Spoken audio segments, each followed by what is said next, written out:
বিভিন্ন গ্রামে আছে অনেকে কাজ কাম না কইরা টাকা আছে আর খালি সুদে টাকা দেয়। আপনাদের এলাকার কথা বলছি না, আছে এরকম? সুদ সগীরা গুনাহ না কবিরা গুনাহ? আবার সুদ খুঁড়তে দেখলেও বোঝা যায় না, ইয়া লম্বা দাড়ি, ধবধবে সাদা পাঞ্জাবি টুপি পায়জামা, দেখলে মনে হয় জান্নাত থেকে পালায় আসছে বেচারা। আবার এখানেই শেষ নয়, মসজিদ কমিটির গুরুত্বপূর্ণ পদও তার জন্য আছে, সুদও খায় আবার নামাজও ছাড়ে না। এইরকম এক সুদখোর একবার ফজরের নামাজ পুরা বের হয়েছে। কি পুরা বের হয়েছে? এখন ভাতিজা একটাকে দিয়েছিল সুদে টাকা, আজকেই টাকা দেওয়ার ডেট পেয়ে গেছে রাস্তায়। ভাতিজা কি খবর, আজকে না তোমার টাকা দেওয়ার ডেট? কয় চাচা মাত্র নামাজ পুরা বের হইলেন। এটা কেমনে বলেন? যান না, বাসায় নিয়ে আসবো না।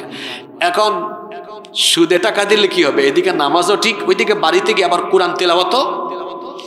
ঘটনাক্রমে ওই দিন বাড়িতে গিয়া চিহ্ন দিয়ে রাখছিল, তিলাওয়াত করতে করতে আসছি এই আয়াতে, ইয়া আইয়ুহাল্লাযীনা আমানু লা তাকুলুর রিবা আদআফাম মুদাআফা। আলেমরা বুঝছেন কিসের আয়াত এটা? ওই সময় ওই ভাতিজা সুদের টাকা নিয়ে হাজির। চাচা হাজির, এই ডিস্টার্ব করিস না, আমি তিলাওয়াতে আছি, পকেটে ঢুকাই দিয়ে চলে যা। চাচা তিলাওয়াত করে কিসের আয়াত? ঢুকাই কি? এরকম সুদখোর আমার সমাজে নাই। সুদ হলো মারাত্মক কবিরা গুনাহ। যারা সুদের সাথে সম্পৃক্ত, আল্লাহর নবী বলেছেন যারা সুদ দেয়, যারা সুদ নেয়, যারা সুদের সাক্ষী হয় এবং যারা সুদ লিখে রাখে, সকলের উপরে লানত করেছেন মুহাম্মদ সাল্লাল্লাহু আলাইহি ওয়াসাল্লাম। যারা সুদের সাথে সম্পৃক্ত এরা আল্লাহ আর রাসূলের সাথে যুদ্ধ ঘোষণা করে দিয়েছে। কোরআনে কারীমে আল্লাহ বলেছেন যারা সুদের সাথে সম্পৃক্ত এরা শয়তানের আসর করা রোগীর মতো কিয়ামতের ময়দানে হাজির হবে। আল্লাহর নবী বলেছেন সুদের 70টারও বেশি গুনাহ আছে, তার মধ্যে সর্বনিম্ন গুনাহ হলো নিজের মায়ের সাথে জিনা করা।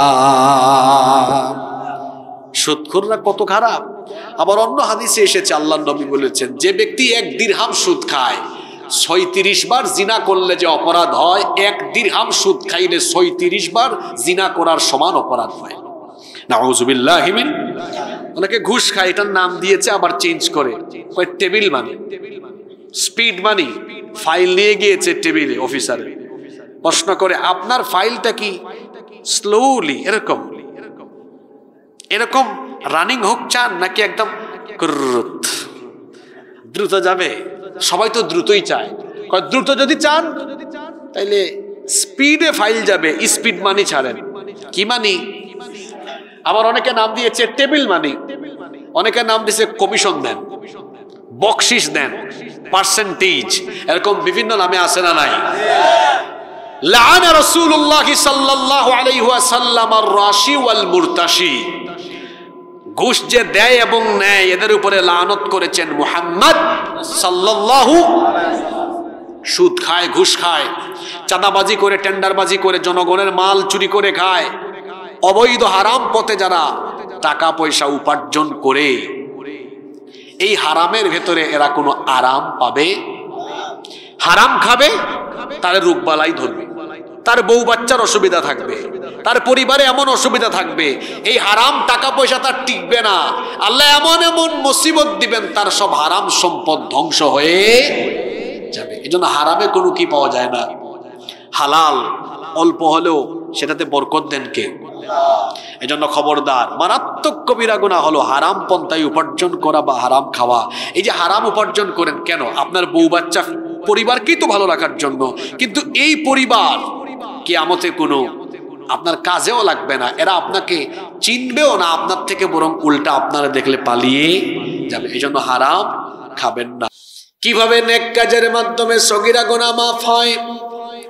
যেমন কোন ব্যক্তি যখন ওযু করে, আল্লাহর নবী বলেছেন সে যখন ওযুর পানি দিয়ে তার অঙ্গ প্রত্যঙ্গগুলো ধৌত করা আরম্ভ করে, ওযুর পানি যখন তার অঙ্গ প্রত্যঙ্গ ধুয়ে তারপরে গড়িয়ে পড়তে থাকে, তখন ওযুর পানির সাথে তার গুনাহগুলো ঝরে পড়তে থাকে। সুবহানাল্লাহ।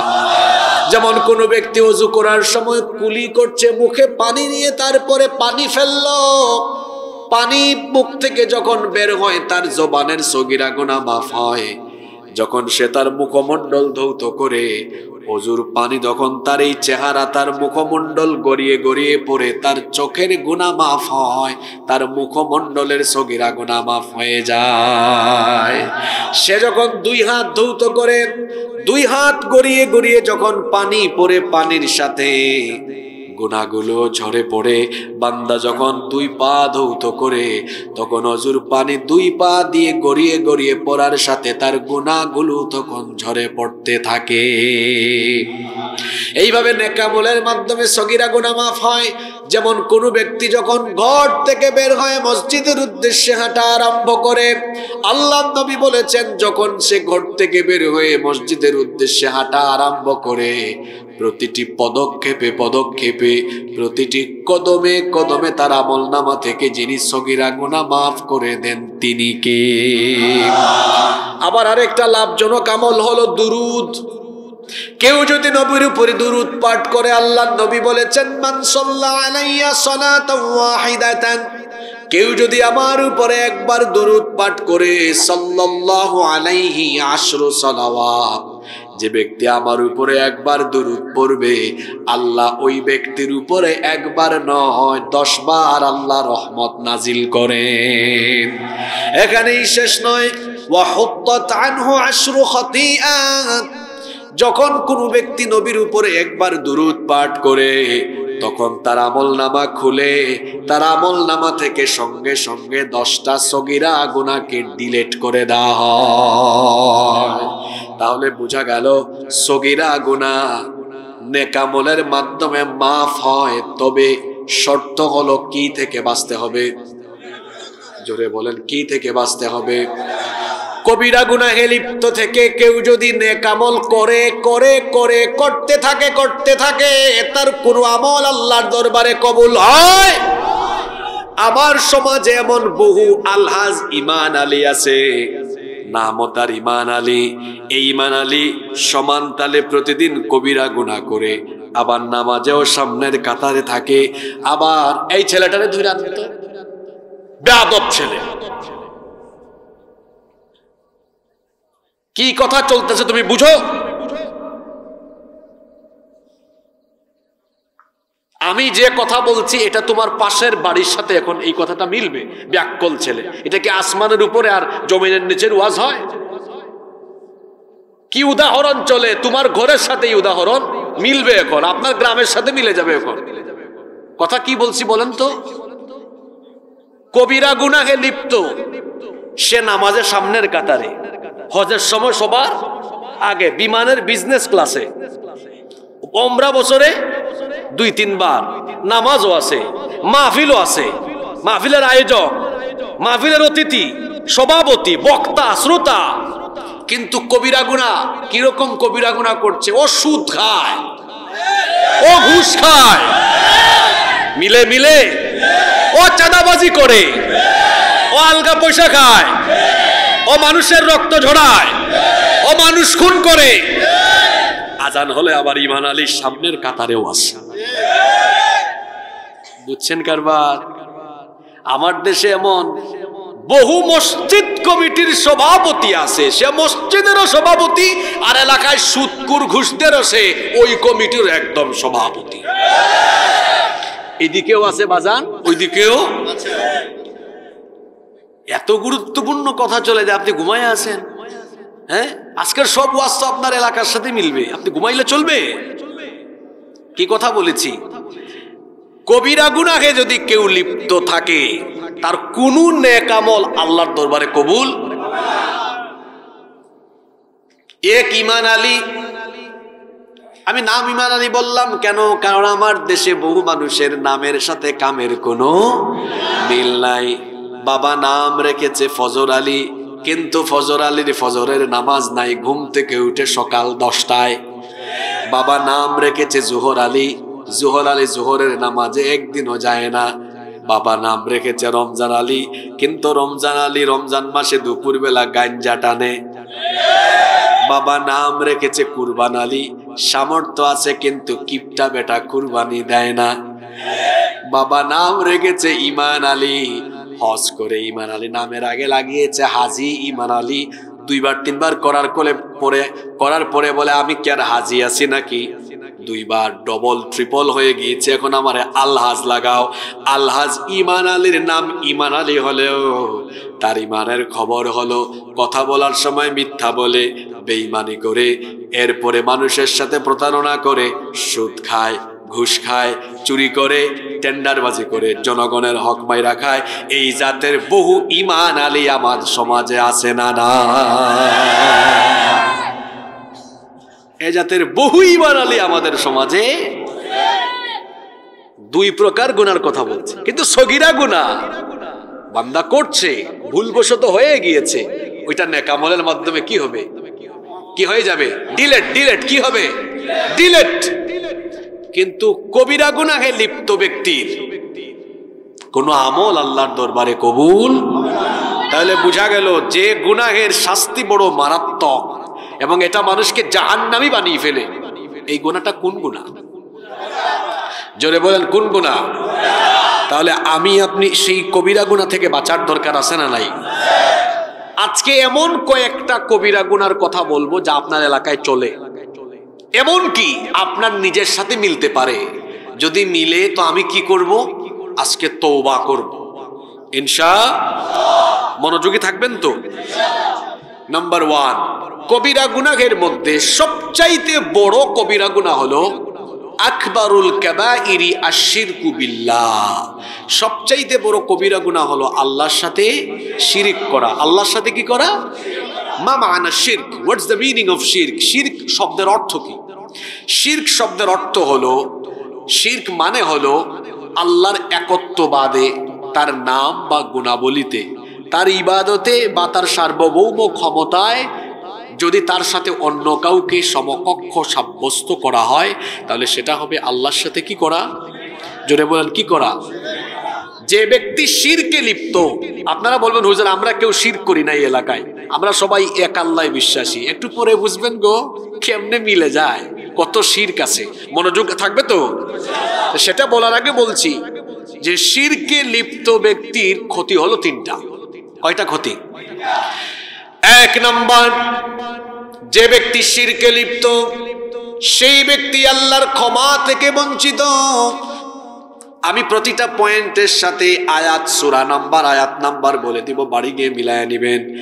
কোরআনে কারীমের 4 নাম্বার সূরা সূরাতুন নিসা-এর 48 নাম্বার আয়াতে রব্বুল আলামিন বলছেন, ইন্নাল্লাহা লা ইয়াগফিরু আন ইউশরাকা বিহি ওয়া ইয়াগফিরু মা দুনা যালিকা লিমান ইয়াশা ওয়া মান ইউশরিক বিল্লাহি ফাকাদ ইফতারা ইসমান আযীমা। রব্বুল আলামিন বলছেন, নিশ্চয়ই আল্লাহ শিরকের গুনাহ ছাড়া অন্য যে কোনো গুনাহ মাফ করে দেন, কিন্তু শিরকের গুনাহ তিনি ক্ষমা করেন না। যে ব্যক্তি আল্লাহর ব্যাপারে মিথ্যারোপ করে, আল্লাহর সাথে শিরক করে, সে জঘন্য গুনাহে লিপ্ত। আর এই গুনাহে, এই শিরকে যে ব্যক্তি লিপ্ত, সে আল্লাহর ক্ষমা থেকে বঞ্চিত। আপনারা বলেন তো, যে ব্যক্তি আল্লাহর ক্ষমা থেকে বঞ্চিত সে কি জান্নাতের গন্ধ পাবে নাকি? তাহলে শিরকে লিপ্ত ব্যক্তি কি থেকে বঞ্চিত? আল্লাহর ক্ষমা থেকে। জোরে বলেন কি থেকে? নাম্বার 2 নাম্বার হলো, যে ব্যক্তি শিরকে লিপ্ত ওই ব্যক্তির সকল নেক আমল যিনি বাতিল করে দেন, বরবাদ করে দেন, তিনি কে? তার কোনো নেক আমল আল্লাহ কবুল করেন না। কোরআনে কারীমের 39 নম্বর সূরা সূরাতুজ জুমারের 65 নম্বর আয়াতে রব্বুল আলামিন বলছেন, ওয়ালাকাদ উহিয়া ইলাইকা ওয়া ইলাল্লাযীনা মিন ক্বাবলিকা লাইন আশরাকতা লায়াহবাতান্না আমালুকা ওয়া লাতাকুনান্না মিনাল খাসিরিন। আল্লাহ তাআলা বলছেন, ও আমার হাবিব, অবশ্যই আমি আপনার উপরে এবং আপনার পূর্ববর্তী সকল পয়গম্বরের উপরে কি ধরনের ওহী নাযিল করেছি, যদি তারা আমার সাথে কাউকে শরীক করে তাহলে আমি তাদের সারা জীবনের সকল নেক আমলগুলো বাতিল করে দিব। তাহলে আমরা এই আয়াত থেকে জানতে পারলাম যে ব্যক্তি আল্লাহর সাথে শিরক করে তার সারা জীবনের নেক আমল যিনি বাতিল করে দেন তিনি কে? তার নামাজ, তার রোজা, তার হজ, তার যাকাত, তার দান সদকা, তার ওয়াজ মাহফিলের আয়োজন করা, ওয়াজ মাহফিলের বক্তা হওয়া, শ্রোতা হওয়া, সভাপতি হওয়া, অতিথি হওয়া, সবকিছু বাতিল যদি কোনোভাবে আল্লাহর সাথে কি হয়? জোরে বলেন কি হয়? শিরকে লিপ্ত ব্যক্তির 3 নাম্বার ক্ষতি হলো ওই ব্যক্তির জন্য আল্লাহ জান্নাত হারাম করে দিয়েছেন এবং তার জন্য জাহান্নাম যিনি অবধারিত করে রেখেছেন তিনি কে? রব্বুল আলামিন কোরআনে কারীমের 5 নাম্বার সূরা সূরাতুল মাইদা এর 72 নাম্বার আয়াতে বলছেন, ইন্নাহু মান ইউশরিক বিল্লাহি ফাকাদ হারামাল্লাহু আলাইহিল জান্নাতা ওয়া মাওয়াহুন নার। নিশ্চয়ই যে ব্যক্তি আল্লাহর সাথে শিরক করে আল্লাহ তার জন্য জান্নাত হারাম করে দিয়েছেন। ওয়া মাওয়াহুন নার ওয়া মা লিয-যালিমিন মিন আনসার। এবং আল্লাহ তার জন্য জাহান্নামকে অবধারিত করে দিয়েছেন, তার জন্য কোনো সাহায্যকারী থাকবে না। এই আয়াতগুলো থেকে আমরা জানলাম যে ব্যক্তি আল্লাহর সাথে শিরক করে সে কয়টা ক্ষতিতে নিমজ্জিত? পুরুষোচিত কণ্ঠে সবাই বলেন কয়টা ক্ষতি? দেখি তো ক্লাসের ভালো ছাত্রগুলো আমি ফাইন্ড আউট করি। এই 3টা পয়েন্ট কি বললাম? শিরকে লিপ্ত ব্যক্তি 1 নম্বরে আল্লাহর কি থেকে বঞ্চিত? ক্ষমা থেকে বঞ্চিত। দেখছেন সুসা বের হচ্ছে আর আসল ধান এখন বের হচ্ছে। আমি কিন্তু এইভাবে একটু পর পর প্রশ্ন করে আদায় করে ফেলি, অমনোযোগী হইেন না, কারণ কোরআনের কথার মতো দামি কথা পৃথিবীতে আর থাকতে পারে না। আছে 1 নাম্বার, যে ব্যক্তি আল্লাহর সাথে শিরক করে সে আল্লাহর কি থেকে বঞ্চিত? ক্ষমা। 2 নাম্বার, যে ব্যক্তি আল্লাহর সাথে শিরক করে ওই ব্যক্তির কি বাতিল? সকল নেক আমল বাতিল। 3 নাম্বার, তার জন্য কি হারাম। তাহলে বোঝা গেল শিরক বড় মারাত্মক কবিরা গুনাহ। এর সাথে লিপ্ত ব্যক্তির এত ক্ষতি, আল্লাহর ক্ষমাও নাই, তার কোনো নেক আমলের দামও আল্লাহর কাছে নাই, জান্নাতের গন্ধও পাবে না। তাহলে বোঝা গেল শিরক থেকে আমাদেরকে সচেতন থাকার দরকার আছে না নাই? শিরক কিভাবে ব্যক্তি থেকে নিয়ে পরিবার, সমাজ এবং রাষ্ট্র পর্যন্ত শিরক চলছে এবার আমি আপনাকে দেখাই। আল্লাহ ছাড়া অন্য কারো গায়েবী ক্ষমতা আছে এটা বলা বা বিশ্বাস করা হলো আল্লাহর সাথে শিরক করা। জাদু টুনা, বান মারা, শয়তানি জাদুবিদ্যা এগুলোতে যারা সম্পৃক্ত এদের ঈমান থাকে না, এরা মুশরিক হয়ে যায়। গ্রামে গঞ্জে অনেকে আছে ভাই ভাই, চাচা ভাতিজা বা প্রতিবেশী প্রতিবেশীকে বান মারে, জাদু টুনা করে, এরকম আছে না নাই? জাদুবিদ্যা হলো শয়তানি বিদ্যা। যারা জাদুবিদ্যা কিংবা যারা বান মারা এগুলোর সাথে সম্পৃক্ত এদের ঈমান থাকে না, এরা মুশরিক। তারপরে গ্রামে গঞ্জে অনেককে দেখা যায় গণকের কাছে যায়, জ্যোতিষীর কাছে যায়। যে ব্যক্তি গণকের কাছে জ্যোতিষীর কাছে যায় তার ঈমান নাই। আল্লাহর নবী বলেছেন যে ব্যক্তি গণকের কাছে যায় 40 দিন পর্যন্ত তার কোনো নামাজ কবুল হয়, ঈমান চলে যায়, তওবা না করলে তার ইবাদত আর কবুলই হবে না। আজকে শিরক কিভাবে চলছে দেখেন। আল্লাহ যেটা দিতে পারেন, আল্লাহ যেটা করতে পারেন, এটা অন্য কেউ দিতে পারে বা করতে পারে এটা বিশ্বাস করা হলো আল্লাহর সাথে শিরক করা। যেমন যেমন সন্তান দেওয়ার মালিক কে? কেউ যদি কোনো জিন্দা পীর বা মুর্দা পীরের কাছে গিয়ে সন্তান চায় তার ঈমান। আজকে শিরক একদম ব্যক্তি থেকে নিয়ে শুরু হয়ে রাষ্ট্র পর্যন্ত, আপনার রাষ্ট্রীয় পর্যায়ে শিরক হচ্ছে আপনার কোনো খবরও। তাওহীদের বৈপরীত্যের ভিত্তিতে শিরক 3 প্রকার। আবার শিরক হলো মোট কথায় সহজ অর্থে 2 প্রকার, শিরকে আকবার এবং আসগার। তাওহীদের বৈপরীত্যের ভিত্তিতে এটা আবার 3 প্রকার। এর মধ্যে একটা প্রকার হলো আশ-শিরকু ফিল ইবাদাহ, আল্লাহর ইবাদতে শিরক করা। আজকে আপনার দেশের সর্বোচ্চ পর্যায়ে আল্লাহর ইবাদতের সাথে শিরক হয়, কারো কোনো খবর নাই। আগে ঠিক কইলেন না, কিসের ঠিক কইলেন? আমি কি বলছি কেমনে হয় বলাই তারপরে ঠিক বললেন। আজকে আল্লাহর ইবাদতের সাথেও কি হয়, কিভাবে হচ্ছে? আচ্ছা, হালাল হারামের ইখতিয়ার কার? নাকি আমার আপনার? কিভাবে রাষ্ট্রীয় পর্যায়ে শিরক হচ্ছে দেখাই। আল্লাহ করেছেন হালাল, রাষ্ট্র করেছে হারাম। আল্লাহ করেছেন হারাম, রাষ্ট্র করেছে। বেশ উদাহরণ আছে, কয়েকটা দেই। আপনাদের রামপুরে যদি 17 বছরের মুন্না 15 বছরের মুন্নিকে বিয়ে করে ফেলে, আপনাদের দেশের আইনে এটা কি জায়েজ কাজ না অপরাধ? কথা বলছেন না কেন? এটার নাম কি জানি দিয়েছে? বাল্য বিবাহ। কিন্তু আল্লাহর আইনে এটা কি অপরাধ? কথা বলেন। এটা হলো বালেগ বিবাহ। কি বিবাহ? আল্লাহ করেছেন হালাল, আপনি করলেন কি? উল্টায় দেন তো এবার। লাউ তোলা, ঝাউ তোলা, বটতলা, আম গাছ তোলা। মুন্না 17 বছরের মুন্না 15 বছরের মুন্নিরে বুট খাওয়ায় দেয়, বাদাম খাওয়ায় দেয়, দুইটা একটা হাত ধরে কবুতরের জুরার মতো বসে থাকে, মাখামাখি ঢলাঢলি করে। আল্লাহর আইনে অপরাধ এবং হারাম। আল্লাহর আইনে, আপনাদের দেশের আইনে ব্যাপারই না। আপনার দেশের আইনে আল্লাহ করেছেন হারাম, আপনি করছেন কি? কথা বলে না কেন? আল্লাহ করেছেন এই যে 17 বছরের মুন্না 15 বছরের মুন্নির এনে বুট খায়, ডলাডলি মাখামাখি করে, আল্লাহ করেছেন। আর আপনি বলেন ব্যাপার না, আপনি করলেন হালাল, ব্যাপার না এটা। আবার 17 বছরের মুন্না 15 বছরের মুন্নিকে বিয়ে করে আল্লাহ করেছেন হালাল, আপনি করেছেন আইনত অপরাধ। এভাবে রাষ্ট্রীয়ভাবে আল্লাহর সাথে শিরক করা হচ্ছে। হালাল হারামের ইখতিয়ার কার? বুঝতেছেন শিরক কোন দিকে ঢুকছে এখন? আপনি আগে ভাবছিলেন হুজুর এগুলাতে আমরা নাই, আরো আছে গো। বলবো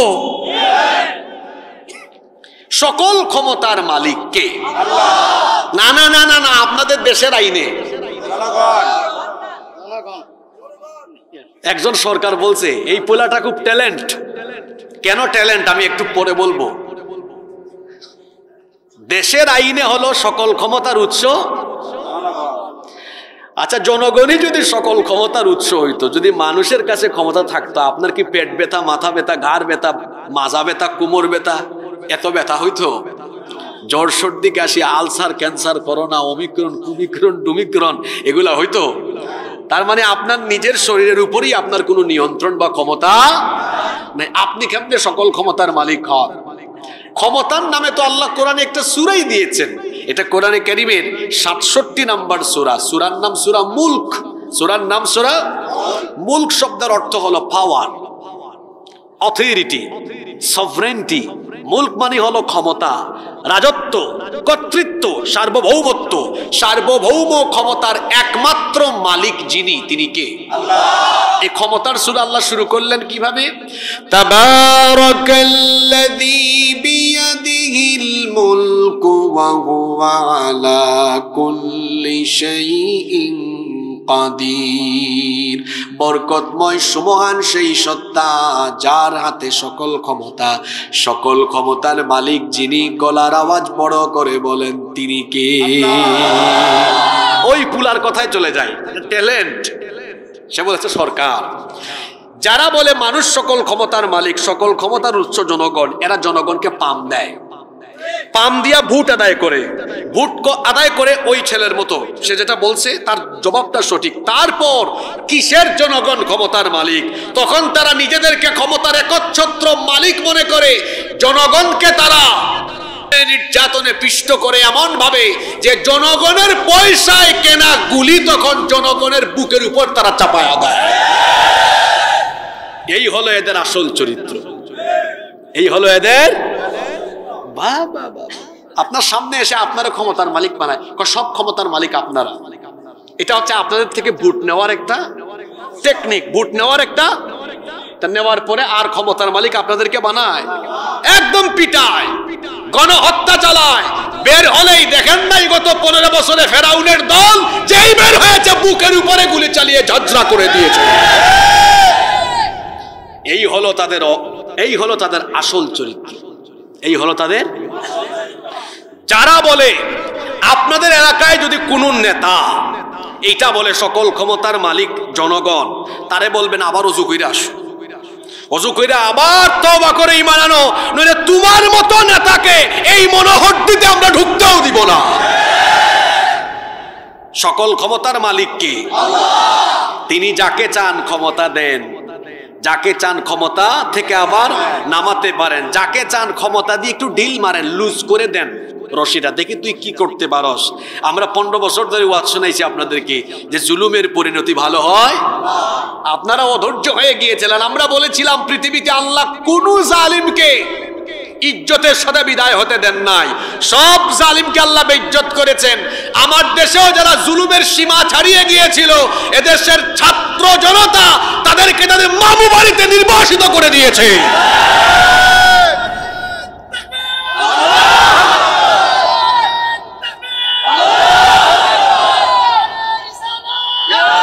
সম্মানিত উপস্থিতি, কষ্ট হচ্ছে আপনাদের? আরেকটা শিরক আছে আমাদের দেশে, এটা সংবিধানে একদম ঢুকানো আছে। কি? ধর্ম নিরপেক্ষ মতবাদ, সেকুলারিজম। আমার দিকে তাকান, এখানে যদি 5 ধর্মের 5 জনকে আনেন, মুসলমান, হিন্দু, বৌদ্ধ, খ্রিস্টান, ইহুদি, আরো যা আছে আনেন, বলেন তো এই 5 জন কেউ কি তার নিজের ধর্মের বিপক্ষে যাবে? মুসলমান মসজিদে যায়, হিন্দু মন্দিরে যায়, বৌদ্ধ তার গির্জায় যায়, খ্রিস্টান তার পেগুডায় যায়, চার্চে যায়, প্রত্যেকে তার উপাসনালয়ে আছে, সবাই যার যার ধর্মের পক্ষে, সবারই ধর্ম আছে। একমাত্র ধর্ম নাই একজনের, ধর্ম নাই একজনের, তার নাম শয়তান। তার নাম কি? শয়তান। শয়তানের কোনো ধর্ম আছে? তার কোনো ধর্ম? শয়তান হলো ধর্ম নিরপেক্ষ মতবাদী। এই ধর্ম নিরপেক্ষ মতবাদের কথা যারা বলে বা বিশ্বাস করে বা প্রতিষ্ঠা করার চেষ্টা করে, এরা হলো আল্লাহর জমিনে শয়তানের খলিফা। কার খলিফা? জোরে বলেন, কার খলিফা? শুনেছি সংবিধান সংস্কারের কাজ চলছে। ইউনূস সাহেবকে বলবো, এই কুফরি মতবাদ, এই শিরকি মতবাদ, ধর্ম নিরপেক্ষ মতবাদ, এটাকে সংবিধানের অনুচ্ছেদ থেকে বাতিল করে এটাকে ডাস্টবিনে নিক্ষেপ করতে হবে। আজকে শিরক একদম মাথার উপরে আছে, আমাদের রাষ্ট্রে পর্যন্ত আছে। সবচাইতে বড় কবিরা গুনাহের নাম কি? কথা বলেন, সবচেয়ে বড় কবিরা গুনাহের নাম কি?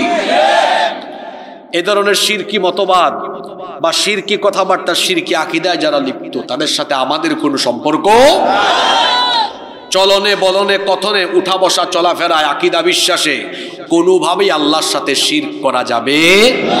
আপনাদের কষ্ট হচ্ছে মনে হয়? তাইলে একটা কবিরা গুনাহের কথা বললাম। 2 নম্বর আরেকটি গুরুত্বপূর্ণ কবিরা গুনাহ হলো ফরজ নামাজ তরক করা, ফরজ নামাজ ছেড়ে দেওয়া। এটা কি গুনাহ? জোরে বলেন। এখন তো আওয়াজ বড় ছোট হয়ে গেল আপনাদের। এটা কি গুনাহ?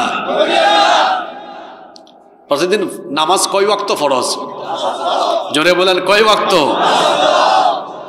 এই 5 ওয়াক্ত নামাজ কেউ যদি ছেড়ে দেয়, সে কবিরা গুনাহে লিপ্ত। কি গুনাহে লিপ্ত? একজন ইমানদারের প্রথম ডিউটি কি? জোরে বলতে হবে, প্রথম ডিউটি কি? নামাজ। বলেন তো শয়তান হাসে কখন আর কাঁদে কখন? মানুষ যখন সাজদা দেয়, শয়তান তখন এক পাশে গিয়ে আফসোস করে করে কাঁদে, আর মানুষ যখন সেজদা না দিয়ে নামাজ ছেড়ে দেয়, তখন শয়তান সবচেয়ে বেশি হাসে। তাহলে বেনামাজিরা 5 ওয়াক্ত নামাজ ছেড়ে এরা কারে হাসায়? জোরে বলতে হবে, কারে হাসায়? আমি তো আগেই বলেছি বাবারা, ভাইয়েরা, আজকে আসমানের উপরের কোনো ওয়াজ হবে না, জমিনের নিচের কোনো ওয়াজ, সব আমাদের মাঝখানে যা ঘটে তা হবে।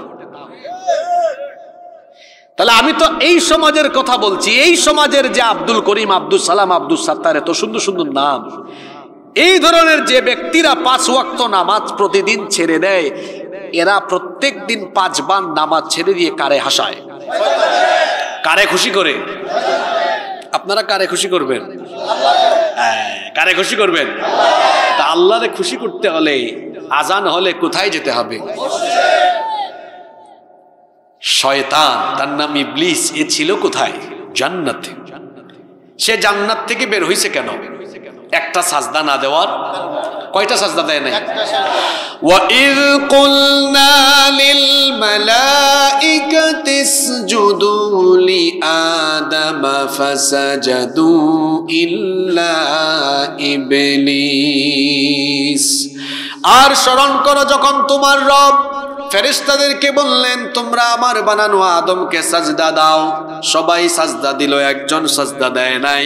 যে সাজদা দেয় নাই তার নাম হলো, একটা সাজদা না দিয়ে ইবলিসের ক্ষতি হলো 5টা। জোরে বলেন কয়টা? কি কি ক্ষতি হলো? 1, আবা ওয়াস্তাকবারা ওয়া কানা মিনাল কাফিরিন। 1 নাম্বার ক্ষতি হলো সে আল্লাহর বাধ্যগত রইল না, আল্লাহর আদেশ অস্বীকার করে, অমান্য করে সে আল্লাহর অবাধ্য হলো। 2 নাম্বার ওয়াস্তাকবারা, সে অহংকারী হয়ে গেল। 3 নাম্বার ওয়া কানা মিনাল কাফিরিন, সে কাফিরে পরিণত হয়ে গেল। 4 নাম্বার আল্লাহ বলছেন যখন সে আল্লাহকে সাজদা দেয় না, আল্লাহ বলেছেন ফাখরুজ মিনহা, জান্নাত থেকে বের হ, ফা ইন্নাকা রাজিম, আজকে থেকে তুই বিতাড়িত। 4 নাম্বার ক্ষতি হলো জান্নাত থেকে সে বিতাড়িত হলো। 5 নাম্বার ক্ষতি হলো ইবলিস অভিশপ্ত হলো।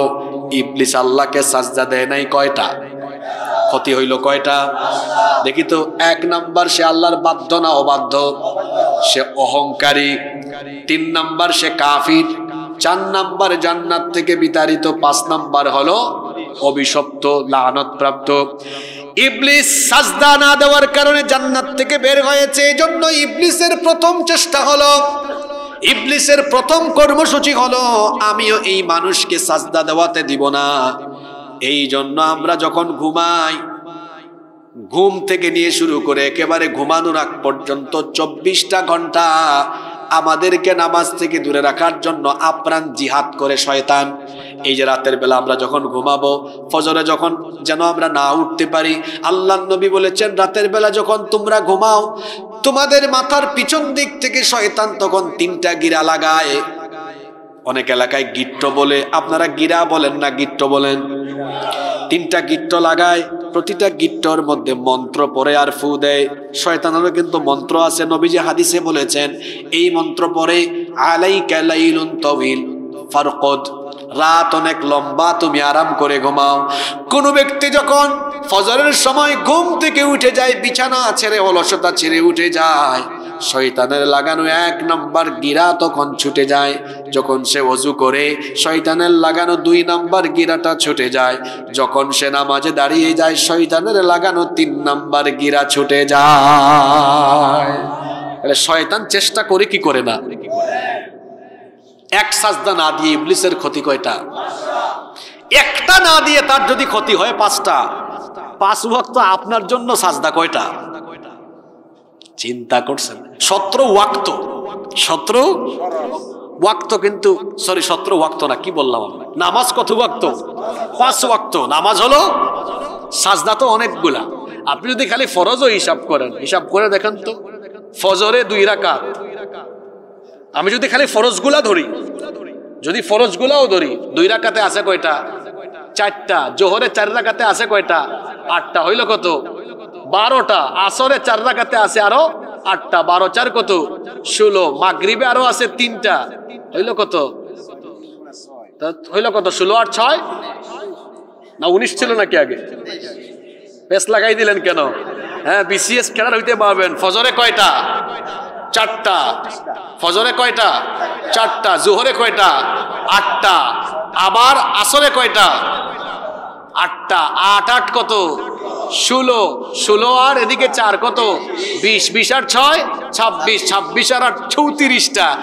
1 সাজদা না দিয়ে তার ক্ষতি যদি হয় 5টা, আপনি ডেইলি শুধু ফরজ হিসাব করলে হয় 34টা সাজদা। আপনার ক্ষতি যে কত হাজার হাজার কোটি আপনি কল্পনাও করতে পারবেন না। এত সাজদা ছাড়েন কেমনে আপনি? হ্যাঁ, রাত 12টা পর্যন্ত ওয়াজ শুনে, ফজর আলীর ফজর, ওয়াজ মাহফিলের আয়োজক মাহফিলের পরের দিন ঘুমের থেকে উঠছে সকাল 9টায়। আছে না নাই? যদি বলেন আছে না নাই? আচ্ছা, আমাকে আজকে আপনারা দেখছেন, প্রথম দেখছেন, এরকম অনেকে আসেন না? জীবনে কোনোদিন দেখেন নাই। আমার দিকে তাকান। না, আমি এটা আমার কথা আমার ঢুল পিটানোর জন্য আনি না, এটা উদাহরণ দিচ্ছি। আমারে যারা আগে কোনোদিন দেখেন নাই, আমার মা বাপ ভাই বোন হয়তো আমার মাথা না থাকলে হাত পা দেখেই বুঝবে, কিন্তু আপনারা তো আমাকে দেখেন নাই। এখন আজকে যদি গলা কাটা হাসিবুর রহমান এখানে আসতেন, মানে এই যে গলা থেকে নিয়ে বুক থেকে একদম মাথা পর্যন্ত নাই, পা থেকে বুক পর্যন্ত এতটুকু অংশ আছে, এই যে কমিটি যদি বলে এটা হাসিবুর রহমান, বিশ্বাস করবেন সবাই? হ্যাঁ, এখন তো ফিঙ্গারপ্রিন্ট বা ডিএনএর মাধ্যমে মানুষ চেনা যায়, কিন্তু সাথে সাথে চেনার উপায় হলো তার কি দেখা? চেহারা দেখা। আল্লাহ না করুক এই এলাকায় যদি একটা ভয়াবহ অ্যাক্সিডেন্ট হয়, 4-5 জনের মুখের উপর দিয়ে যদি চাকা চলে যায়, সব থেতলায়া যায়, কোন সাংবাদিক এসে কি বুঝতে পারবে এর পরিচয়টা কি? তাহলে মানুষের পরিচয়ের মূল আলামত বডির নিচে না উপরে? জোরে বলেন। তাহলে মানুষের এই 3.5 হাত বডির মূল অংশটা কোথায়? উপরে। মাথাটা হলো মূল। এই যে ব্রেইন আছে এখানে, এটা হলো শরীরের নিয়ন্ত্রণকারী ড্রাইভার, এখান থেকেই সব পরিচালনা হয়। হিউম্যান ব্রেইনকে বলা হয়, মানুষের ব্রেইনকে বলা হয় মানুষের গোটা দেহের পরিচালক, ওখান থেকেই সব সিগন্যাল আসে। তাহলে মাথাটা হলো গুরুত্বপূর্ণ। 3.5 হাত বডির যেমন মাথা গুরুত্বপূর্ণ, ইসলামও যদি একটা ফুল বডি বা ফুল বিল্ডিং হয়, তাহলে এর মূল মগজ বা মাথা হলো নামাজ। মাথা হলো কি? নামাজ। মাথা কেটে ফেললে যেমন কোন ব্যক্তির পরিচয় জানা যায় না, ইসলামের মাথা, ইসলামের ইবাদতের মগজ হলো নামাজ। নামাজ যদি কেউ বাদ দেয়, নামাজ যদি কেউ ছেড়ে দেয়, তাহলে তার মুসলমানিত্বের প্রকৃত পরিচয়ও পাওয়া যায় না। সবচেয়ে বড় নেক আমল হলো, সবচেয়ে বড় নেক আমল কি? আল্লাহর নবী বলেছেন, বাইনাল আবদি ওয়া বাইনাল কুফরি তারকুস সালাহ। আল্লাহর বান্দা আর কাফিরের মধ্যে পার্থক্য হলো নামাজ ছেড়ে দেওয়া। আল্লাহর বান্দা নামাজ ছাড়তে পারে? নামাজ তো শুধু সেজদার জায়গা না, এটা হচ্ছে আল্লাহর সাথে বান্দার প্রেমের আলাপন। সুবহানাল্লাহ পড়েন। কি কঠিন আলাপন! আপনারা এটা বুঝেন না তো, নামাজে যে আল্লাহ আপনার সাথে আলাপ করেন এটা বুঝেন না, আপনারা ফিল করেন না। এই জন্য দেখা যায় নামাজে দাঁড়ায় মশার কামড় বুঝে। আর ওই দিকে ঘটনা একটা মনে পড়ছে, বলবো বলবো বলবো আলী রাদিয়াল্লাহু আনহু যুদ্ধের ময়দানে তার পায়ে তীর ঢুকে গেছে। কি ঢুকে গিয়েছে? এখন সাহাবীরা এই তীর খোলার জন্য চেষ্টা করে, যখনই টান দেয় ব্যথা। আল্লাহ রসুল দেখলেন, বললেন থামো, একটু পরে আজান হবে। সাহাবীরা বলেন আজান হলে কি হবে? কয় দেখবা কারবার। আলী তখন নামাজে দাঁড়াবে, তখন এটা খুলবা। আজান হলো, আলী রাদিয়াল্লাহু আনহু নামাজে দাঁড়ালেন। নবীজি বললেন যাও, পা থেকে তীরটা খোলো। যেই তীর নামাজের আগে খুলতে গিয়ে বারবার তিনি উহ আহ শব্দ করেছেন, ছটফট করেছেন, সেই তীর নামাজের ভেতরে সাহাবীরা টাইনা টাইনা বের করছে, তিনি একবার উহ আহ আওয়াজও করেন নাই। নামাজের পরে তাকে জিজ্ঞেস করা হলো, বুঝলাম না, আপনি নামাজের আগে উহ আহ ছটফট করলেন, তীর বের করতে দিলেন না, এখন যে নামাজে আপনার তীর বের করলাম আপনি টেরও পাইলেন না? কই কি বলো, তাই নাকি? পার দিকে তাকায় দেখে তীর নাই। তখন তিনি বললেন, আসল ব্যাপার হলো আমি যখন নামাজে দাঁড়াই তখন তো আমি আমার রবের দিকে মনোনিবেশ করি, তার সাথে আমি যখন কথা বলি আমি তখন দুনিয়ার কোনো হুশ আমার মধ্যে থাকে না, আমি আমার রবের প্রেমে তখন মশগুল মাতোয়ারা হয়ে যায়। এই হলো আলী রাদিয়াল্লাহু আনহু নামাজ। আর আমাদের নামাজ কেমন? আল্লাহু আকবার। আলহামদুলিল্লাহি রাব্বিল আলামিন। মশার কামড় কি পাইছে? টের পাইছে। ঘটনা আরেকটা মনে হইছে, বলবো? আবু হানিফা রহমতুল্লাহ আলাইহি, ইমামুল আযম, তিনি রাতের বেলা তাহাজ্জুদের নামাজে দাঁড়িয়েছেন। কিসের নামাজে দাঁড়িয়েছেন? সকল নেককার ব্যক্তিদের সিক্রেট আমল হলো তাহাজ্জুদের নামাজ। এটি মানুষকে আল্লাহর নৈকট্যশীল নিকটবর্তী প্রিয় বান্দায় পরিণত করে দেয়। সুবহানাল্লাহ পড়েন। আল্লাহ আমাদেরকে তাহাজ্জুদ গুজারি বানিয়ে দাও। রাতের বেলা দাঁড়িয়েছেন কোন নামাজে? পাশের বাড়িতে প্রতিবেশীর ঘরে আগুন লেগেছে। তো প্রতিবেশীর ঘরে আগুন লাগলে তো আশেপাশের সবাই এগিয়ে আসে, গ্রামের সবাই আসছে, এসে আগুন নিভাচ্ছে। কিন্তু সবাই তাকিয়ে দেখলো পুরা গ্রামের মানুষ এখানে চলে আসলো, আবু হানিফা কোথায়? গিয়ে আবু হানিফা রহমতুল্লাহ আলাইহির বাড়িতে দরজায় নক করছে। তিনি অনেকক্ষণ পরে দরজা খুলছেন। লোকজন বলে আস্তাগফিরুল্লাহ, আপনার পাশের ঘরে আগুন লেগেছে, গোটা গ্রামের মানুষ হইচই করে আগুন নিভিয়েছে, আপনি কোথায় ছিলেন? এত স্বার্থপর কখন থেকে হলেন আপনি যে এত আওয়াজ শুনেও আপনি বের হলেন না, এগিয়ে আসলেন না? এ কেমন প্রতিবেশী আপনি? তিনি বললেন, কি বলছেন? কোথায়, কখন, কার বাড়িতে কখন আগুন লেগেছে? আচ্ছা, আপনাদের এলাকায় যদি এমন ঘটনা হয়, উনার বাড়ির পাশে আমার বাড়ি, আগুন লাগছে, আপনারা গিয়ে নিভাইলেন, তারপরে আমারে পাইছেন, বাড়ি থেকে বের করলেন, আমি যদি বলি কখন, কিভাবে হলো, ভালো বলবে না পাগল বলবে? লোকজন বলল, আবু হানিফা, আমরা এতদিন ভাবতাম তুমি বড় বিচক্ষণ মানুষ, কিন্তু তোমার মতো জ্ঞানী মানুষও যে ঠাট্টা উপহাস মস্করা করে, এটা তো আমরা জানতাম না, কখন থেকে এরকম হয়ে গেলে? তিনি বললেন, ওয়াল্লাহি, আল্লাহর কসম, সত্যি সত্যি আমি টেরই পাইনি, কারণ তোমরা যখন আমার প্রতিবেশীর ঘরের আগুন নেভানোর কাজে ব্যস্ত ছিলে, আবু হানিফা তো তখন যায় নামাজে দাঁড়িয়ে নামাজে আল্লাহকে সাজদা দিয়ে, আবু হানিফা তখন জাহান্নামের আগুন নেভানোর কাজে আল্লাহর সাথে প্রেমের আলাপে মশগুল ছিল। সুবহানাল্লাহ। এই হলো তাদের নামাজ। আমি বলছিলাম, নামাজ শুধু আনুষ্ঠানিক ইবাদত আর সাজদা দেওয়ার জায়গা না, নামাজে আল্লাহ বান্দার সাথে কথা বলেন।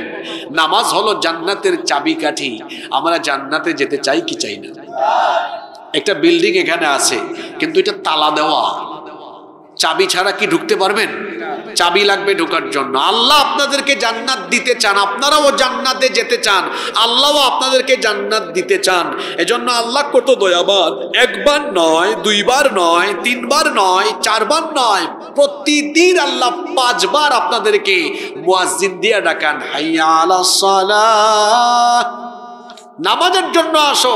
মুয়াজ্জিন দিয়ে ডাকাইয়া আল্লাহ দেখেন ডাকাইয়া আনেন, আয় বান্দা আয় না, তোর জন্য তো জান্নাত বানিয়েছি, আয় আমি ডাকাইছি তোকে, আয় আয় আমারে সাজদা দে, আর সাজদা দিয়ে তোর জন্য বানানো জান্নাতের চাবিটা আমার কাছ থেকে নিয়ে নে। সুবহানাল্লাহ। কয়বার ডাকেন আল্লাহ? চিন্তা করছেন? আল্লাহ ডাকান, মুয়াজ্জিন দিয়ে ডাকান, হাইয়া আলাস সালাহ, নামাজের জন্য আসো। ব্যাককল নামাজে যায় না। আর যুবক তো খুব তামাশায় লিপ্ত। এখন যৌবনের সাজদার দাম অনেক বেশি আমার ভাইয়েরা। এই রামপুর এলাকায় দেখবেন অনেক বয়স্ক বাবা এখন আর রুকু দিতে পারে না, সাজদা দিতে পারে না, ইশারায় নামাজ আদায় করে। এই জন্য তো আমরা বলি যৌবনে যত বেশি পারেন সাজদা দেন, কারণ বৃদ্ধ বয়সে অনেকে রুকু সাজদা ছাড়াই ইশারায় নামাজ আদায় করে। তখন আপনি আফসোস করবেন কেন যৌবনকে কাজে লাগালাম না। আর এই যৌবনের প্রতিটা সাজদা কত দামি, আল্লাহ কিয়ামতের মাঠে বলবেন, রামপুরের 15, 16, 17, 18, 20, 22, 25, 30 বছরের যুবকেরা কোথায়? ফেরেশতারা বলবে, আল্লাহ এই রামপুরের যুবক ছেলেগুলা দিয়ে আপনি কি করবেন? কয়, দেখো না আজকে এই হাসরের কঠিন দিনে আরশের ছায়া ছাড়া কোনো ছায়া নাই, আমার ওই যুবকদেরকে ডেকে আনো, যুবক বান্দাদেরকে যারা যৌবন বয়সে তামাশা করে নাই, রং ঢং করে নাই, আজান হলে মসজিদে গিয়ে সাজদা দিয়েছে, রামপুরের যুবকগুলোকে ধরে আনো, আর আমার আরশের ছায়ার নিচে তাদেরকে রেখে দাও। সুবহানাল্লাহ। যুবক ভাইয়েরা, আল্লাহর আরশের নিচে ছায়া চান কি চান না? আজান হলে যাব কোথায়? নামাজ ছাড়বেন? আওয়াজ তো হইল না, নামাজ ছাড়বেন? পায়ে ধরে বলে যাচ্ছে নামাজ ছাড়বেন না। যারা যুবক ভাইয়েরা আছেন, এই সময়টাই হলো আমার ইবাদতের সময়। আল্লাহ বোঝার তৌফিক দেন। কষ্ট হচ্ছে নাকি বেশি? 10-12 মিনিট থাকতে পারবেন না? আজকে গুরুত্বপূর্ণ ওয়াজ হচ্ছে। 1 নাম্বার বলেছি আল্লাহর সাথে কি করা, 2 নাম্বার ফরজ নামাজ তরক করা, 3 নাম্বার অন্যায়ভাবে অবৈধ পথে হারাম পথে সম্পদ উপার্জন করা, এটাও আরেকটা কবিরা গুনাহ। এটাও আরেকটা কি গুনাহ? এই যে একটু আগে সবচেয়ে বড় ইবাদতের কথা বললাম, কি? নামাজ। নামাজ সহ অন্যান্য যত ইবাদত আছে, সকল ইবাদত কবুল হওয়ার শর্ত হলো, হ্যাঁ বলেন কি? হালাল রিজিক, হালাল খাওয়া। খাইতেছে হারাম, খায়া খায়া পেট বানাইছে তরমুজের মতো। এত হারাম খায়, এত হারাম খায়, এত চুরি, এত ডাকাতি। চুরি ডাকাতি তো আমরা গত 15 বছর অনেক দেখলাম। আসলে ভালো মানুষ পালিয়ে যায় না, পালিয়ে যায় চোর। পালিয়ে যায় কে? আপনাদের রামপুরে একজনের বাড়িতে রাতের বেলা চোর ঢুকেছে, তো বাড়িওয়ালা বা গৃহস্থ, আপনারা কি বলেন, বাড়িওয়ালা না গৃহস্থ? বাড়িওয়ালা টের পাইছে, টের পেয়ে বলছে চোর। পাশের বাড়ির আরেকজন শুনছে, ওও বলছে চোর। পাশের বাড়ির আরেকজন বলছে চোর। এরকম আওয়াজ যাইতে যাইতে চলে গেছে মসজিদের ইমাম সাহেবের কানে। উনি আর চোর চোর বলে না, একটু গলাটা ঝাঁকি দা, মাইক খোলে, রামপুরবাসী অমুকের বাড়িতে চোর ঢুকেছে, লাঠি সুটা নিয়ে এগিয়ে আসেন। এখন যখন সব মানুষ লাঠি সুটা নিয়ে এগিয়ে আসলো, তখন কি চোর এটা দেখার পরে বলে আসেন না আমার একটু ধরেন, এটা বলে না পালিয়ে যাওয়ার চেষ্টা করে? জোরে বলেন। আমার দেশে জনগণ, ছাত্ররা, যুবকেরা, তরুণেরা উন্নয়নের নামে চুরি ডাকাতির খবর পায় নাই। যখন এটা টের পেয়েছে আর জুলুম উপলব্ধি করতে পেরেছে, সবাই মিলে যখন ঐক্যবদ্ধ সোচ্চার, ঐক্যবদ্ধ আওয়াজ জালিমের বিরুদ্ধে তুলেছে, তখন চোর ডাকাতেরা জামাতের সাথে দেশ থেকে পালিয়ে গিয়েছে। কিরকম চোর এটা তাদের বক্তব্যেই বোঝা যায়। তিনি তো বলছেন আমার পিয়ন ছিল, কত কোটি টাকার মালিক? নরসিংদীর মানুষ জানে কি ছাড়া জানি চলে না, হেলিকপ্টার ছাড়া। তা আপনি এই বক্তব্য দিয়ে কি বুঝাইলেন? তার মানে আপনার ডানে বামে চতুর্দিকে আপনি চোর ডাকাত লালন পালন করেছেন। অন্যায় ভাবে, অবৈধ পথে, হারাম পন্থায় উপার্জন করলে ওই ব্যক্তির কোনো ইবাদত আল্লাহর কাছে কবুল হবে না। ঘটনা আরেকটা মনে হয়েছে, বলবো? এক আল্লাহর কুতুব সব অবৈধ পথে, হারাম পথে পয়সা উপার্জন করে। হজের সময় তাও বিমানের ইকোনমি সিট না, বিজনেস ক্লাসের টিকিট কেটে তারপর হাদি সাহেব জিদ্দা বিমানবন্দরে নেমে, আরে বাপ রে বাপ, ইহরামের কাপড় পরে শুরু করছে তালবিয়া, লব্বাইক আল্লাহুম্মা লব্বাইক লব্বাইক লা শারীকা লাক লব্বাইক ইন্নাল হামদা ওয়ান নি'মাতা লাক ওয়াল মুলক লা শারীকা লাক। লব্বাইক আল্লাহুম্মা, আল্লাহ আমি হাজির, আল্লাহ আমি হাজির, আমি উপস্থিত হয়ে গেছি, আমার অ্যাটেন্ডেন্স নাও। আল্লাহ তখন বলেন হারামখোর, অবৈধ পন্থায় হারাম পথে উপার্জনকারী তোর মতো হারামখোরের অ্যাটেন্ডেন্স আমি আল্লাহ কবুল করলাম না। কথা কি বোঝা যায়? যে কোনো ইবাদত কবুল হওয়ার পূর্ব শর্ত হলো কি? খাওয়া। খবরদার, হারামের দিকে ধাবিত হওয়া যাবে না। বিভিন্ন গ্রামে আছে অনেকে কাজ কাম না কইরা টাকা আছে আর খালি সুদে টাকা, খালি সুদে টাকা দেয়। আপনাদের এলাকার কথা বলছি না, আছে এরকম? সুদ সগীরা গুনাহ না কবিরা গুনাহ? আবার সুদ খুঁট দেখলেও বোঝা যায় না, ইয়া লম্বা দাড়ি, ধবধবে সাদা পাঞ্জাবি টুপি পায়জামা, দেখলে মনে হয় জান্নাত থেকে পালায় আসছে বেচারা। আবার এখানেই শেষ নয়, মসজিদ কমিটির গুরুত্বপূর্ণ পদও তার জন্য আছে। সুদও খায় আবার নামাজও ছাড়ে না। এইরকম এক সুদখোর একবার ফজরের নামাজ পড়ে বের হয়েছে। কি পড়ে বের হয়েছে? এখন ভাতিজা একটাকে দিয়েছিল সুদে টাকা, আজকেই টাকা দেওয়ার ডেট পেয়ে গেছে রাস্তায়। ভাতিজা কি খবর, আজকে না তোমার টাকা দেওয়ার ডেট? কয় চাচা মাত্র নামাজ পড়ে বের হইলেন। এটা কেমনে বলেন? যান না, বাসায় নিয়ে আসবো না। এখন সুদে টাকা দিলে কি হবে? এদিকে নামাজও ঠিক, ওইদিকে বাড়িতে গিয়ে আবার কোরআন তিলাওয়াত। ঘটনাক্রমে ওই দিন বাড়িতে গিয়া চিহ্ন দিয়ে রাখছিল, তিলাওয়াত করতে করতে আসছি এই আয়াতে, ইয়া আইয়ুহাল্লাযীনা আমানু লা তাকুলুর রিবা আদআফাম মুদাআফা। আলেমরা বুঝছেন কিসের আয়াত এটা? ওই সময় ওই ভাতিজা সুদের টাকা নিয়ে হাজির। চাচা হাজির, এই ডিস্টার্ব করিস না, আমি তিলাওয়াতে আছি, পকেটে ঢুকাই দিয়ে চলে যা। চাচা তিলাওয়াত করে কিসের আয়াত? ঢুকাই কি? ঢুকাই কি? এরকম সুদখোর আমার সমাজে নাই। সুদ হলো মারাত্মক কবিরা গুনাহ। যারা সুদের সাথে সম্পৃক্ত, আল্লাহর নবী বলেছেন যারা সুদ দেয়, যারা সুদ নেয়, যারা সুদের সাক্ষী হয় এবং যারা সুদ লিখে রাখে, সকলের উপরে লানত করেছেন মুহাম্মদ সাল্লাল্লাহু আলাইহি ওয়াসাল্লাম। যারা সুদের সাথে সম্পৃক্ত এরা আল্লাহ আর রাসূলের সাথে যুদ্ধ ঘোষণা করে দিয়েছে। কোরআনে কারীমে আল্লাহ বলেছেন যারা সুদের সাথে সম্পৃক্ত এরা শয়তানের আসর করা রোগীর মতো কিয়ামতের ময়দানে হাজির হবে। আল্লাহর নবী বলেছেন সুদের 70টারও বেশি গুনাহ আছে, তার মধ্যে সর্বনিম্ন গুনাহ হলো নিজের মায়ের সাথে জিনা করা। সুদখোররা কত খারাপ।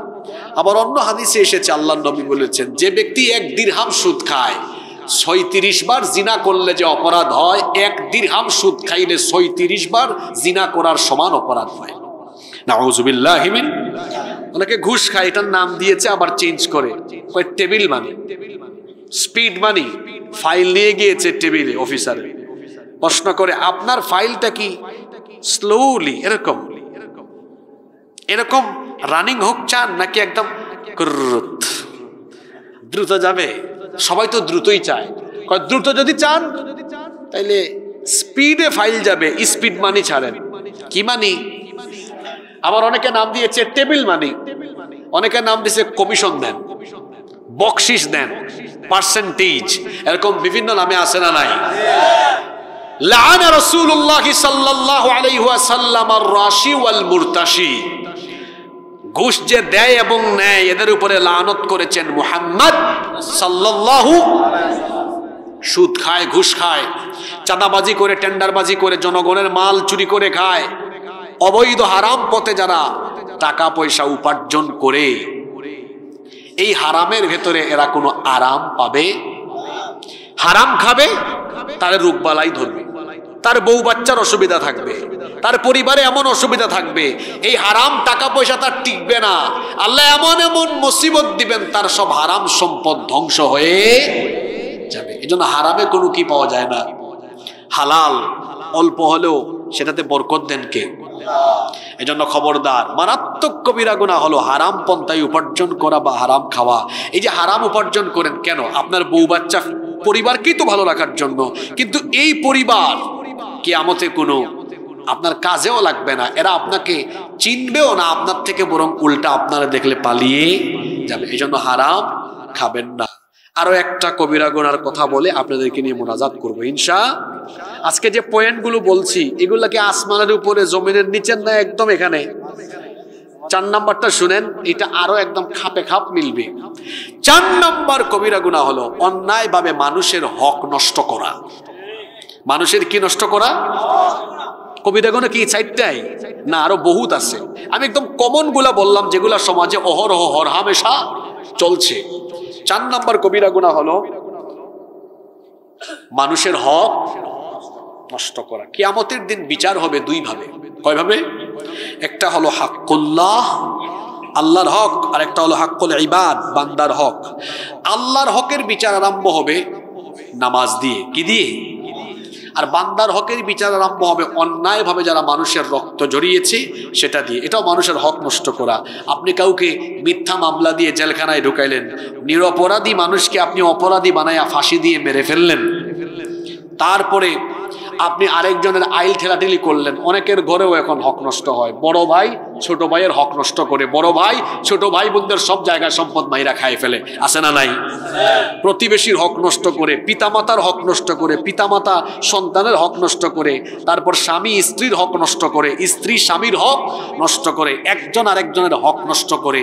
এটা বড় মারাত্মক গুনাহ, এটা বড় সাংঘাতিক অপরাধ। এই অপরাধে যারা লিপ্ত থাকবে, আজকের সব ওয়াজ মনে রাখতে না পারলেও এই শেষের ভয়াবহ হাদিসটা মনে রেখে যান, তাহলে অন্তত এই 1-1.5 ঘন্টা বসে বসে শোনার মূল নির্যাসটা এখানে থাকবে। আশা করি আপনার জীবন পরিচালনার জন্য এই হাদিসটা হেদায়েতের জন্য যথেষ্ট হতে পারে।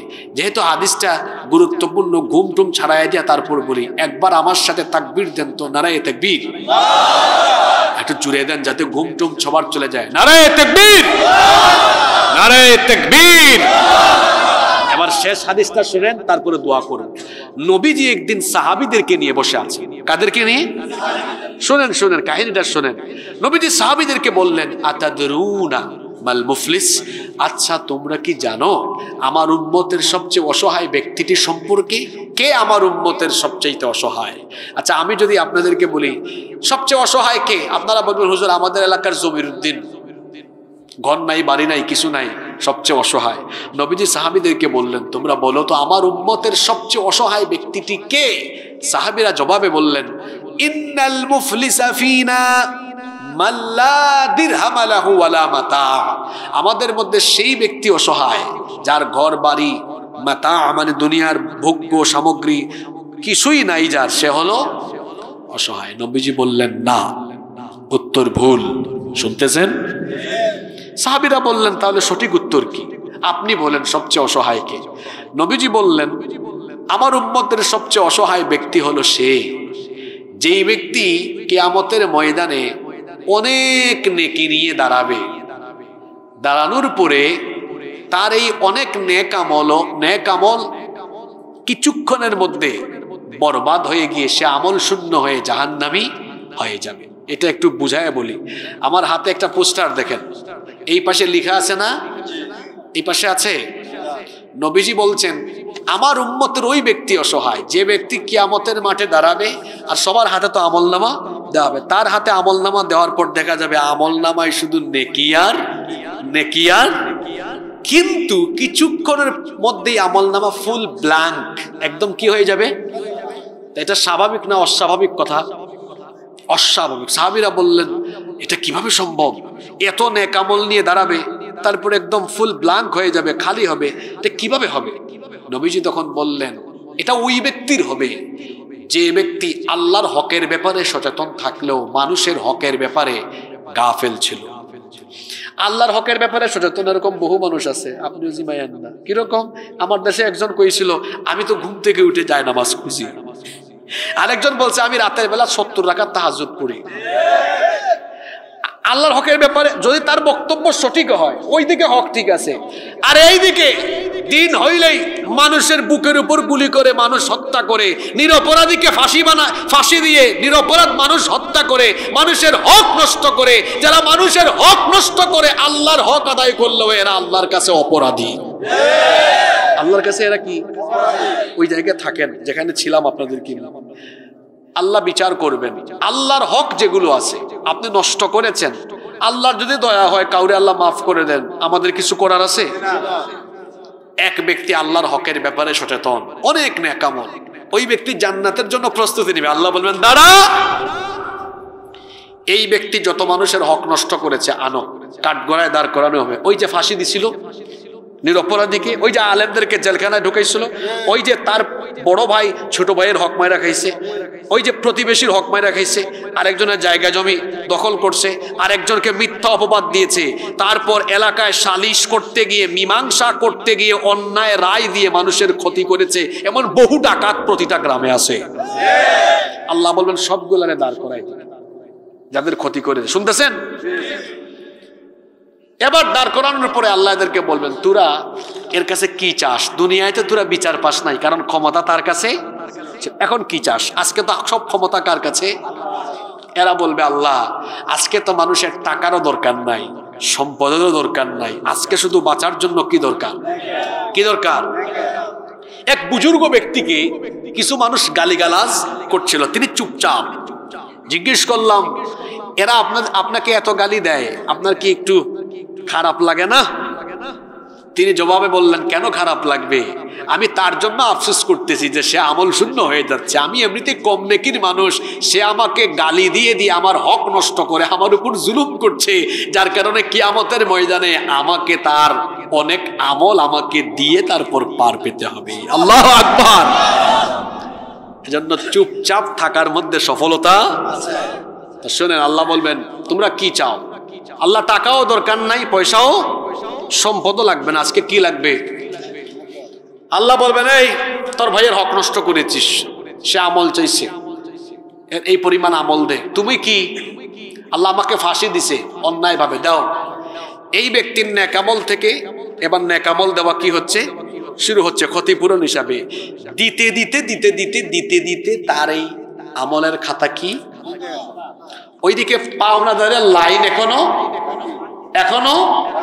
নবীজি বলেছেন এইভাবে নামাজ, রোজা, হজ, যাকাত, ওয়াজ মাহফিলে আসা যাওয়া সব ঠিকঠাক রাইখাও মানুষের হক নষ্ট করার কারণে কিয়ামতের দিন অনেক আমল থাকা সত্ত্বেও আমল শূন্য হয়ে যে ব্যক্তি জাহান্নামে যাবে সে হলো আমার উম্মতের সবচেয়ে বড় অসহায়। হাদিসটা বুঝতে পেরেছেন? তাহলে মানুষের হক নষ্ট করবেন, নিজের স্ত্রীর হক নষ্ট করবেন, নিজের সন্তানের হক নষ্ট করবেন না, নিজের ভাইয়ের হক, বোনের হক, প্রতিবেশীর হক, জনগণের হক, কারো হক কখনো নষ্ট করবেন না, নইলে আপনার সব নেক আমল কোনো কাজে লাগবে। আজকে কয়টা পয়েন্টের উপর আমি কথা বললাম? এই 4টা পয়েন্ট আসমানের উপরের, জমিনের নিচের, না এর মাঝখানের?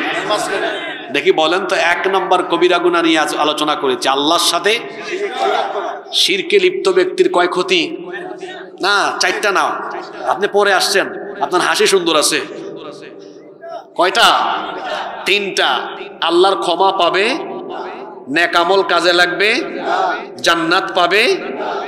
2 নাম্বার বলেছি ফরজ নামাজ তরক করা, ত্যাগ করা। আজকে ফজরের নামাজে সবাই আসবেন? কারা কারা আসবেন না? সবাই নামাজে আসবেন তো? আর নামাজ মরার আগ পর্যন্ত ছাড়বেন না। একটু আল্লাহকে দেখান তো। মাশাআল্লাহ, আল্লাহ সবাইকে কবুল করেন। 3 নাম্বার কি বলেছি? এই তো ভুলে গেছেন। কি খাওয়া? কি খাওয়া? কি খাওয়া? হালাল খাওয়া। 4 নাম্বার কি বলেছি? মানুষের হক। এই 4টা কাজের ভেতরেই আমাদের সফলতা আছে ইনশাআল্লাহ। এই 4টা কাজের উপরে আল্লাহর একত্ববাদে ইস্তেকামত থাকা, 2 নামাজের উপর অবিচল থাকা, নামাজ হেফাজত করা, 3 হালাল খাওয়া, 4 মানুষের হকের ব্যাপারে সচেতন থাকা। এই 4টা কাজ করতে পারলে আমরা নিজেদেরকে দুনিয়া আখিরাতে আমরা আল্লাহর ইচ্ছায় সফলতার দিকে আমরা ধাবিত হতে পারব ইনশাআল্লাহ। আল্লাহ আমাদেরকে আমলের তৌফিক দান করে।